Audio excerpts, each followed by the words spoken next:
Thank you very much, Kathy, to you, to Kylie and to your board and the members that are at your gathering today. Can I say thank you very much for the invitation? Can I acknowledge the traditional owners of the land on which we meet and say that as Australia's Health Minister, closing the gap in Indigenous life expectancy has got to be of the highest priority.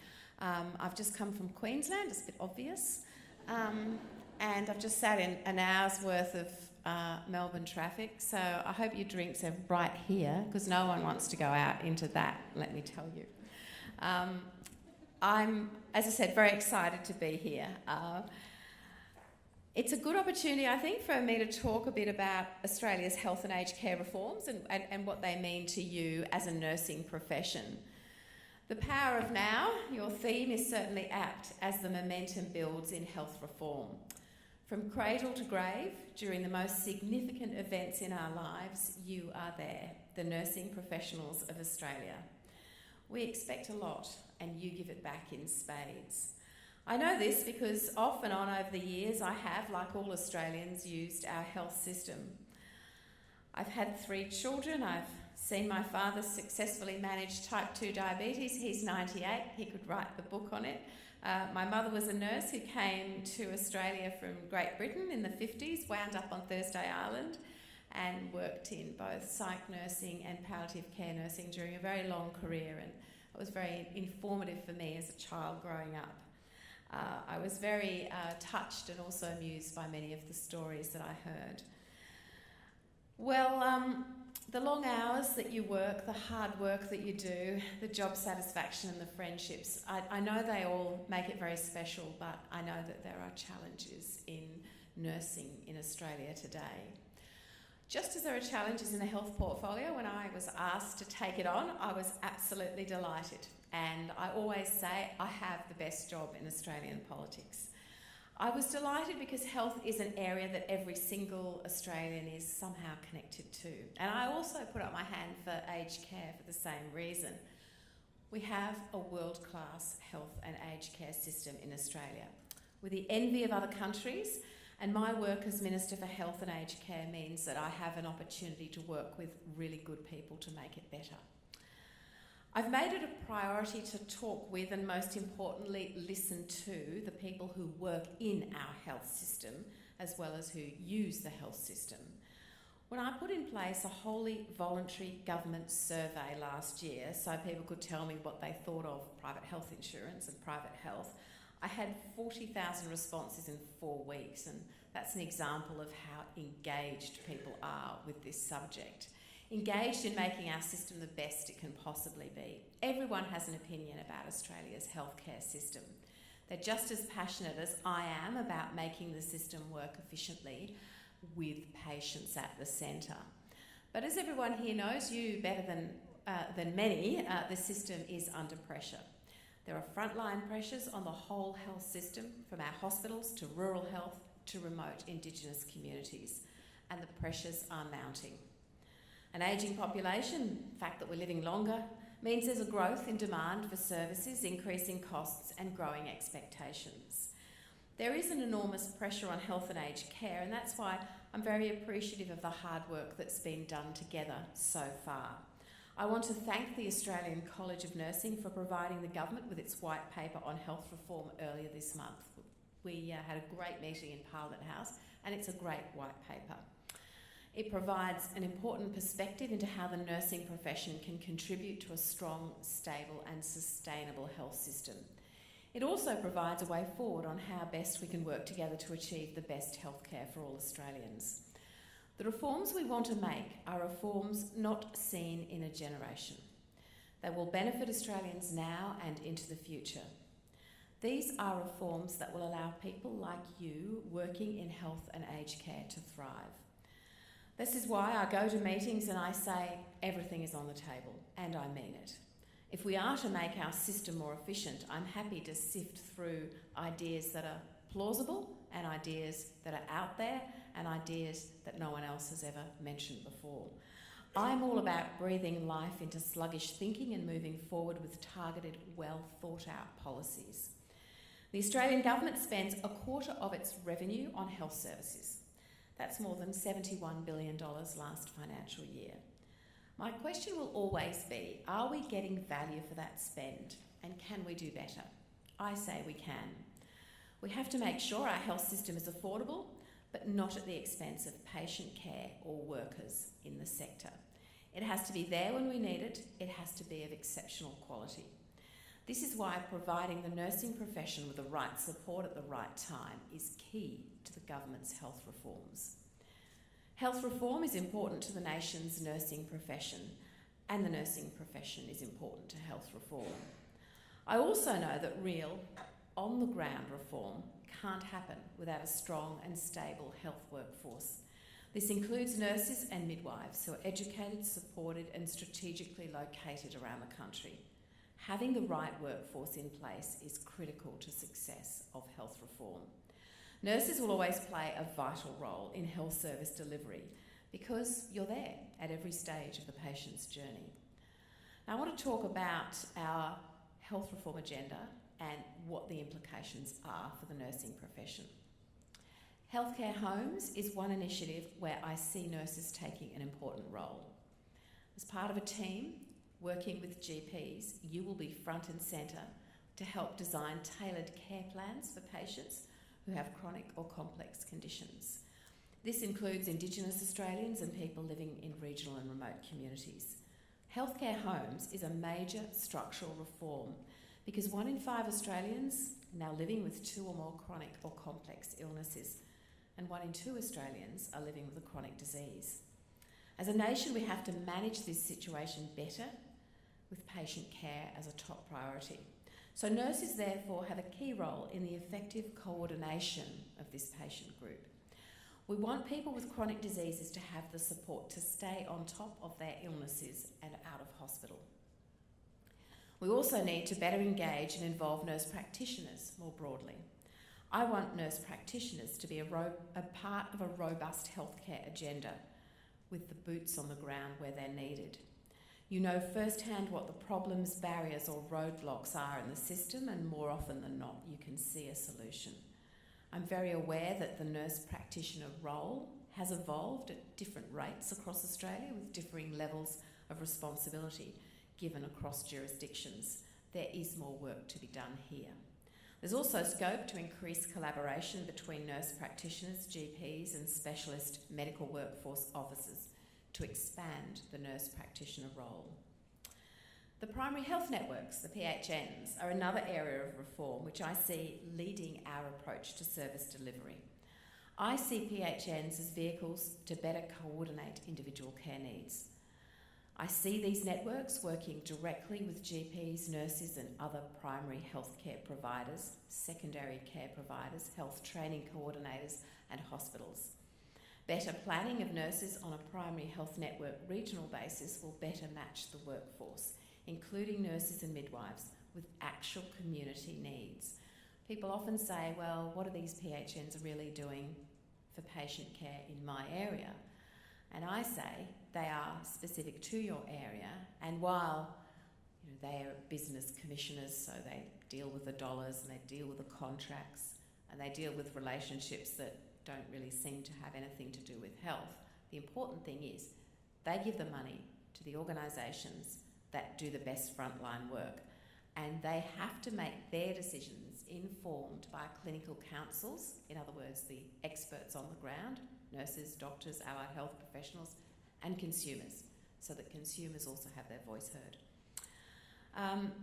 We've just a couple of weeks ago concluded Mental Health Week, and the figures around mental health and suicide in Australia today are very confronting indeed. Nursing in the mental health sector is predicted to face the largest future shortfall, as I'm told, of all the health sectors, due to the ageing workforce and high exit rates, coupled with low entry rates. So there is a lot of work-related stress. To help manage this predicted shortfall, the government has committed $1.5 million to the Australian College of Mental Health Nurses to look at a new workforce model. This funding will help develop the mental health care skills of nurses. It will also help nurses to transition across the acute and primary care sector. Now, have the honour of being a regional and rural member of Parliament, representing a large part of Western New South Wales. Beautiful part of the country. I love the spirit. I love the heart of rural and regional people. They deserve, like all Australians, to have access to the sort of health and aged care that people in the big cities often take for granted. I wear my deep commitment to improving rural health, I would like to think, on my sleeve, and I want to give rural and regional communities the support and resources they need for quality health, physical and mental health care. The expansion of the Rural Health Multidisciplinary Training Program is about making sure more doctors, nurses and allied health workers are being educated in rural and remote communities. And the Integrated Rural Training Pipeline we announced about a year ago is another key element of reform. And by establishing a Rural Health Commissioner to develop a national rural generalist pathway, I think we will start to address rural health's biggest issue, the lack of medical professionals in rural, regional and remote Australia. I've just mentioned 5 reforms. They're gaining traction and we can't stop now. The whole process will take time, but we are on track. Collaboration and consultation continues to be a major part of my approach to the structural reform needed for our health system. My approach to making health and aged care better for all of us is to engage with individuals and groups early and often. I'm aware that the nursing profession sometimes feels a bit forgotten in terms of engagement in policy design, development and implementation. I'm here today to assure you that you haven't been forgotten. Far from it. Don't wait to be asked for your opinion. Be proactive in making your views known. I want to hear your views, so do please keep an eye out for public consultation, wherever it may be. Your considered and constructive input will always be highly valued. There's so much happening in health reform. It's an exciting time and much of it is about your profession. Your understanding and knowledge of the system can make a real and lasting contribution to the current debate. It's absolutely vital that we continue to deal with the broader issues in the sector, including structural reform, to address any roadblocks. This is going to be essential if we are to invest our always limited resources wisely, as well as support patient access to quality services now and into the future. And that's how I think we will achieve real collaboration and get real reform. I'm happy to talk. I'm a politician, I can keep talking. But what I'd like to do, Kathy, is hear a little bit from you. So maybe if we have questions or comments, that would be lovely. Thank you again for having me here.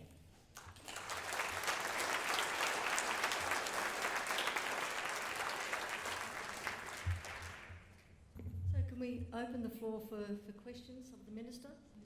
Thank you very much for providing that opportunity. No, you're not all going to sit there. Over here. We'll get the microphone. Hello. Can you hear me? Yep. Oh, Yes. Hello, Minister, and thank you very much for that presentation. It's the first time I've been able to sit and listen to you in person, so it's wonderful. My name's Joanne Bowden, and I've been a nurse for 42 years, but in recent years I've taken on a new role as the program manager or a coordinator for a group of people from all states and territories of Australia and New Zealand. And the purpose of this group of people is to collaborate and to share. And my role is to get these people together. They're chief procurement officers and chief executive officers from both Australia and New Zealand. And the purpose is to draw on what we could do to bring efficiencies and remain or continue the quality of care. I see that it's quite challenging because across Australia the legislation in the different jurisdictions varies, and the way in which we can share is quite challenging and quite difficult. Can you speak on how as a nation we can, or an Australasian region, which is who I represent, how we could overcome those barriers and share so that we can improve the care of the healthcare system? Thanks, Joanne, for your question and for your ongoing work. You're right, it's very difficult when we have 8 states and territories. The forum where I can be involved is at COAG Health Council, which is me and the state ministers sitting around a table, and sometimes we have items that relate to the nursing profession. We have a workforce council you may be aware of that sits alongside the health council, and it reports every time we meet, which is 4 times a year, on a whole lot of workforce issues. It spent a lot of time, for example, talking about paramedics, talking about registration, talking about things that are of interest to the profession as a profession. So don't hold back on putting items forward via perhaps the college or directly to my office, or you've probably got a way of escalating issues in that area. I think when it comes to sharing knowledge about clinical practice, I think registers are really important, and the ability for not for registers not just to reflect. We've got a very good orthopaedic registers, which means if you've used a particular hip as an orthopod, you can see what the effect was on the patient. Well, that's just one effectively device, and it's monitoring its performance. But I think registers can do so much more, and we've got a whole agenda around registers to say, for example, in patterns of patient care, which is relevant to the nursing profession, not just the clinical intervention by the doctor or specialist, but the whole pattern of care, the whole process and what it involved and what the outcome was for the patient. Now, if we can start getting that on registers, and as I said, we are going to do that, that means that if you're working on models of improved care, you as a researcher can go into all that data, which we would, the Department of Health de-identifies it, so you don't know who it is, obviously. But then you can find all sorts of, really, really good information about that. So we have those two approaches, the registers and the de-identification and the availability of data, which would be then released for everyone. So I have a very open approach to this. Other countries actually sell information about health, but I think we should just get it out there and let people do really good work with it. Thank you, Minister, for coming all the way down to Melbourne today, and different weather, I'm sure, when I was in Queensland. But it's just lovely to see you. And as a nurse of 50 plus years, and still very active in the nursing profession, in fact working in general practice, your comments in relation to care planning and primary health really resonated. And I just wonder how much encouragement the GPs are actually going to get in order to do the work in relation to complex care needs of patients, and obviously in an effort to keep them out of hospital and out of worsening disease processes.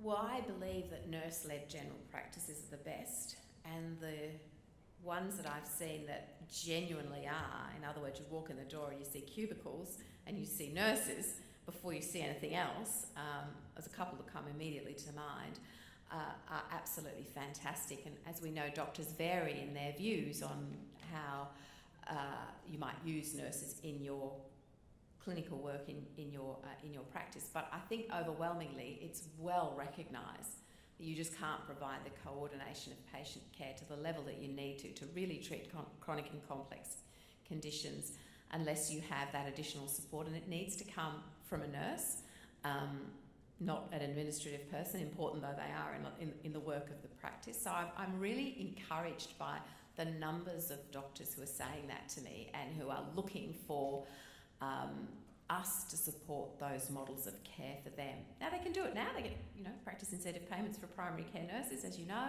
and they can sort of build a bit of a model of care. It's a bit clunky, I think. That's the whole point of healthcare homes. Healthcare homes means it's not transactionally based on Medicare. We give the practice a quarterly bundled payment to look after that top 25% of patients with chronic and complex conditions. It's quite revolutionary, because we're not saying, everything you do, you receive a Medicare payment for. We're saying, here's the whole amount, now work with that. And, demonstrate improved outcomes. Don't just, not that anyone would take the money and run, but that's what the challenge is in building this model, so that actually the government can say, we're giving health practitioners the flexibility to do what they want, to employ allied health professionals, to use nurses, to use them, at odd hours of the day or weekend, Because at the moment, Medicare is very much 9 to 5, the doors open, the doors close. It's a model from another era. When so many young people in the profession say, well, I'm happy to do things at night. I'm happy to do things by telepresence. I'm happy to do things by text message. But at the moment, many people do those things, but they don't necessarily get paid for them inside Medicare. So, I really see this as a chance for the nursing profession to shine more than it already does. Probably two questions. So we've got one here and one at the back, and then the last one. Thank you, Minister. My name's Andrew. I work in predominantly the aged care sector, and what I wanted to ask you, with the changes to the aged care funding instrument, from the coalface, we just see the cuts, but we don't see the vision. So my question to you is, do you have a vision for aged care? And with the funding cuts, we don't talk about the positives that you're trying to implement. Could you spend a couple of minutes on that? You've characterised them as cuts, and I don't. And I mean, it's not just a matter of being tricky with the language. I do want to assure you that the funding under the aged care funding instrument blew its budget by, as I'm sure you're aware, $3.8 billion over the forward estimates. So we forecast the growth in funding for aged care to continue to rise by about 5.1%. So over and above that, it's actually blown its budget. So as with everything, finance provides the money, and you've got to stay within the budget. And if you go out of it by that, that amount, it has to be drawn back. So that's what we're effectively doing in the changes to the aged care funding instrument. There's an argument put to me by the managers of aged care that it's because of the government hasn't necessarily calculated it in the right way, and I will furiously push back on that, because there's one domain inside the complicated calculation, that is the aged care funding instrument, that has suddenly expanded, risen in cost by an enormous amount, which doesn't map to any personal increase in frailty of residents. So it's quite extraordinary, and it's not right, and it has to be brought back into trend, etc. You've probably heard me say that. However, I think you've made a very good point, which is that I don't want our policy in aged care simply to be seen in that context, because it doesn't sound very exciting at all, even though it is business as usual for government. So I think the exciting thing is bringing choice and control to older Australians, not necessarily in residential care, but before they get there. And at the moment, if you're an older person in your home, you're the passive recipient of a care package, levels 1 to 4. You don't get much say at the moment over who delivers it, and you don't get much say over what it does.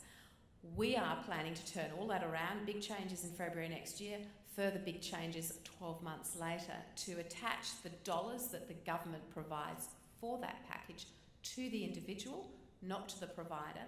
Now this, by the way, the provider may well be someone who has residential aged care places as well, or they may just do home care, or they may do a bit of both. So the person, I ultimately see them as being able to say, okay, I've got an entitlement to $300 for this week, and this is how I'm going to use it. I don't want my floors cleaned, thank you very much. I just want to go shopping. Next week I might want the gardener to come in. Next week I might want a trip to the next other side of town to see my children, and so on. And the choice and control element of that is what makes it very difficult, but also makes it right. So we've got lots and lots that we're doing in this area, and I think it's one of the most exciting policy areas, because at the moment I don't think it's really doing the best that it can with the dollars that we provide as government for the individuals. And I know that we've got work to do to get the message out there and get all of the where you interact with the system, whether it be through My Aged Care or the assessment service that assesses what your level of care is, or the Department of Human Services that does, no doubt has 100 pages of forms to sort of work out your assets and income. I mean, all of that is at the moment quite frustrating, and I really am working hard with my colleagues wherever I see issues that they can help me address to streamline that process and to get to where I know we need to go. One final question. Thank you very much, Minister.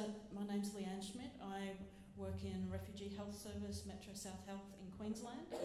My question is around interpreters, and this is not necessarily about nurses, because we know in our hospital health services we're actually required to have interpreter services, professional interpreters. We know our GPs have a priority line. We know our pharmacists who have access to interpreters, but nationally there's a very small uptake in their access and usage of that. But it's for our private allied health. They've got no access to professional interpreters. So when our clients, refugee background and our other migrant populations, can't get into a wait list for a public hospital system, or there's 12 months for an audiology review for a 4-year-old example, I can actually facilitate, because I pay for the interpreter out of my budget, to enable a private provider to do that. So my question to yourself and others is, what will it take to look at how we can provide interpreter services across the board for health professionals, and make access to health a real reality for those people who don't speak English? I think you've made a really good point. In your ideally, in that example, is there one place where the interpreters would be employed, or one employer, and if so, who would it be?